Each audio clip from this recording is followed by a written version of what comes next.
कैसे हो आप? अभी तक ठीक से पढ़ाई की? आगे हम लोग कहानी बढ़ाते हैं बीएससी चैप्टर से, chapter number 2 principles of management. और आज हम लोग बात करेंगे फेयोल की। जी हाँ, हेनरी फेयोल। सो हेनरी फेयोल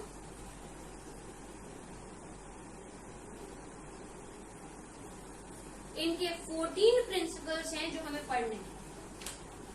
लेकिन इन 14 प्रिंसिपल्स से पहले हमें ये जानना है कि ये कौन थे। तो हेनरी फेयोल एक फ्रेंच मैनेजमेंट थ्योरिस्ट थे और इन्होंने जो प्रिंसिपल्स लिखे वो mainly top level of management को इम्प्रूव करने के लिए लिखे। और इनके प्रिंसिपल्स अभी भी यूनिवर्सली एप्लीकेबल हैं।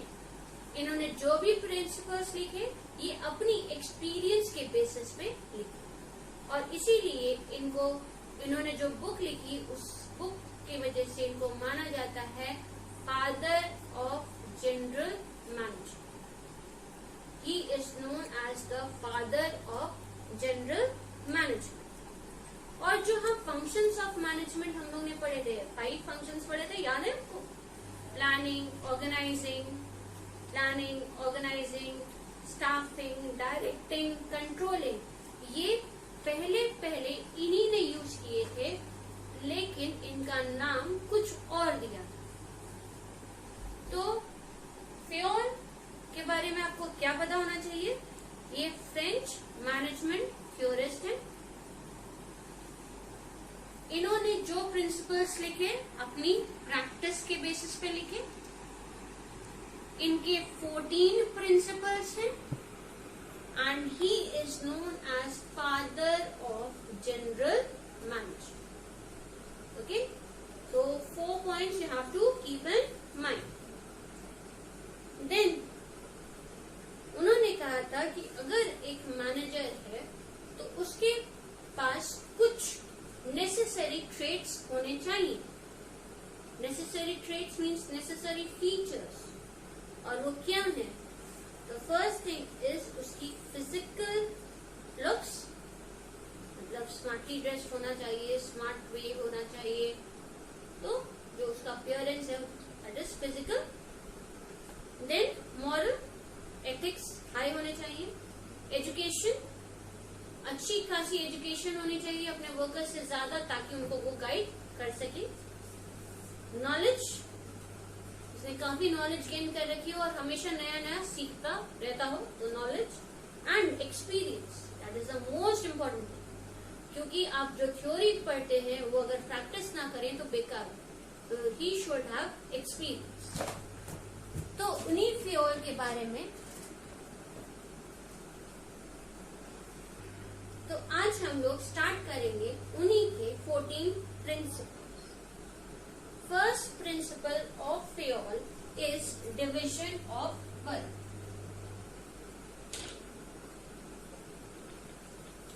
The first principle is division of work. That means any work should be divided into small tasks. कोई भी वर्क को छोटे छोटे टास्क में बांटना चाहिए। हर टास्क एक स्पेशलिस्ट परफॉर्म करे ताकि काम एकदम बढ़िया ढंग से हो। बढ़िया मतलब एफिशिएंटली, मतलब मिनिमम कॉस्ट, मिनिमम टाइम पे काम हो, प्लस स्पेशलाइजेशन आ जाए। स्पेशलाइजेशन का मतलब कि वो काम एकदम परफेक्शनिस्ट के साथ हो। सो डिविजन ऑफ वर्क क्या स्टेट करता है कि work should be divided. Work divided किसमें? Into small manageable task.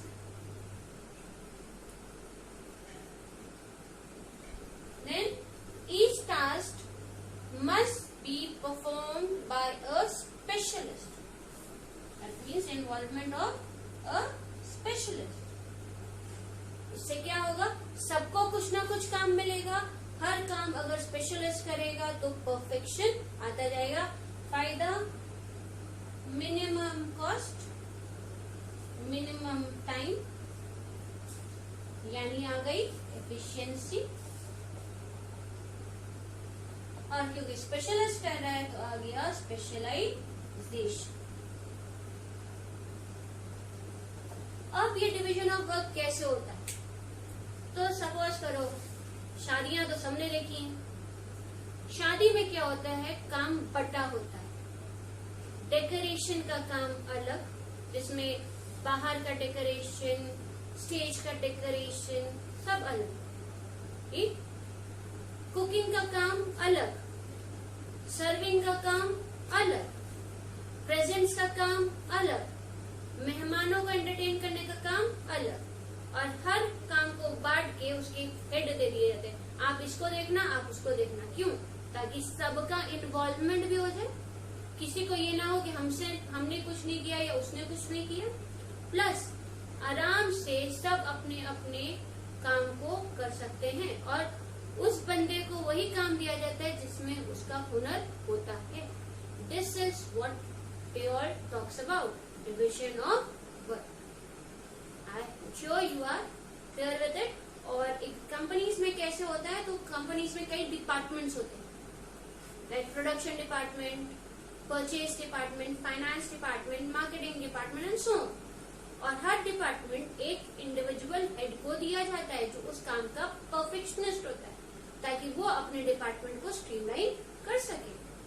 और तब जब सब बढ़िया बढ़िया लोग एक साथ काम करेंगे तो आपका काम परफेक्शन के साथ, ठीक है। So this was division of work. I am sure you have understood. Second आता है authority and responsibility. Second principle is authority and responsibility. Okay? Authority means power to get the work done. That is authority. किसी काम को कराने के लिए अगर आपको पावर दी गई है, that is authority. Obligation to do the work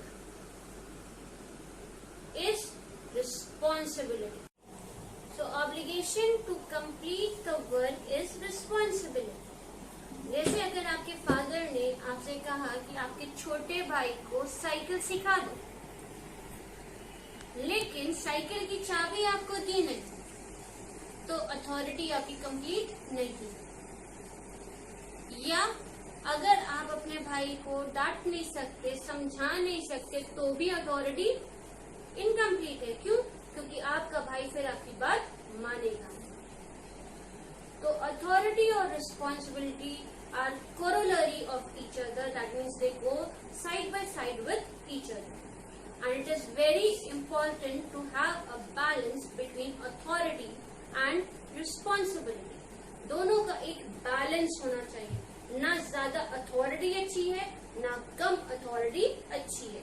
ज्यादा अथॉरिटी होगी तो सुपीरियर बुली हो जाएगा, अपना काम कराने के लिए वो पनिशमेंट्स देगा, नौकरी से निकालेगा, वगैरह वगैरह करेगा, जिससे जो सबऑर्डिनेट्स हैं या वर्कर्स हैं वो काम करना पसंद नहीं करेंगे। बहुत कम अथॉरिटी हो गई तो कोई भी बॉस की बात मानेगा नहीं। जैसे पापा से इतना डर लगता है कि उनके सामने कुछ बोलते नहीं बनता, पापा की अथॉरिटी बहुत ज्यादा। मम्मी की अथॉरिटी इतनी कम समझते कि मम्मी बेचारी बोलती रहती है, कुछ भी डांटती रहती है, लेकिन आप सुनते नहीं। तो अथॉरिटी और रिस्पॉन्सिबिलिटी का प्रॉपर बैलेंस होना चाहिए दोनों, क्योंकि कोरोलरी है ऑफ ईच अदर। और मैनेजमेंट में ये देखना कि अथॉरिटी और रिस्पॉन्सिबिलिटी बैलेंस है, ये मैनेजर का काम।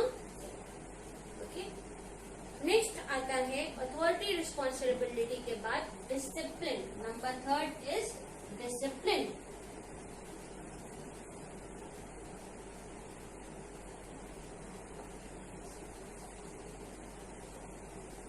डिसिप्लिन का मतलब obeying the rules and regulations framed in the organisation. जो भी रूल्स रेगुलेशंस ऑर्गेनाइजेशन में फ्रेम हुए उनको मानना, दैट इज अ डिसिप्लिन।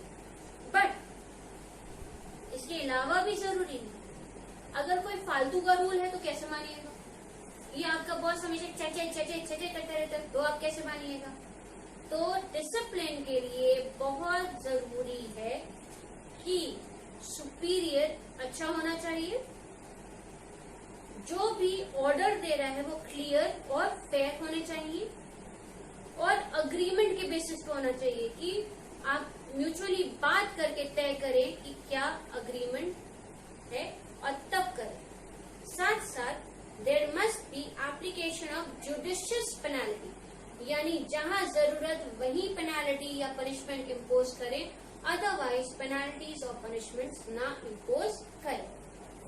जैसे एक वर्कर हमेशा टाइम पे आता था, एक दिन अचानक से लेट आ गया, आप उसको पनिशमेंट दे देंगे तो उसका मोटिवेशन तो टूटेगा ही, साथ साथ बाकी वर्कर्स का भी मोटिवेशन टूटेगा और हो सकता है वो नुकसान कर जाए ऑर्गेनाइजेशन को।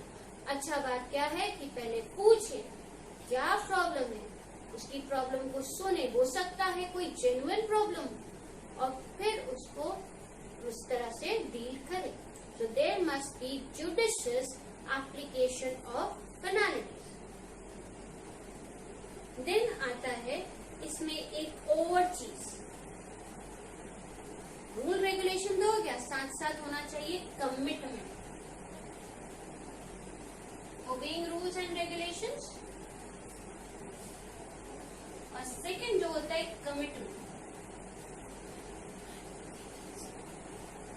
याद है सलमान खान की वेलकम कमिटमेंट क्या कहता है, एक बार जो कमिटमेंट कर दिया तो मैं अपनी डैश, राइट, सब समझते हैं, सब सलमान के फैन है ना। सो कमिटमेंट यहाँ पे क्या है कि मैनेजर और वर्कर मेरे दो पार्टीज हैं, तो यहाँ पे इन दोनों पार्टीज को अगर इन दोनों ने आपस में कुछ प्रॉमिस किया है तो उसको पूरा करना है, that is known as commitment. अगर मैनेजर ने कहा है कि वो एक्स्ट्रा सैलरी देगा या बोनस देगा तो उसको वो पूरा करना है। अगर वर्कर ने कहा है कि वो एक्स्ट्रा शिफ्ट काम करेगा तो वर्कर को एक्स्ट्रा शिफ्ट काम करना है, अपनी बात से मुकरना नहीं। हिंदी में कहावत है ना, मर्द की जुबान, बस उसी तरह अपनी जुबान पे फिक्स रहना चाहिए, इसी को कहा जाता है कमिटमेंट। तो discipline involves two things, rules and regulations, that means following rules and regulations framed by the organization, and second word is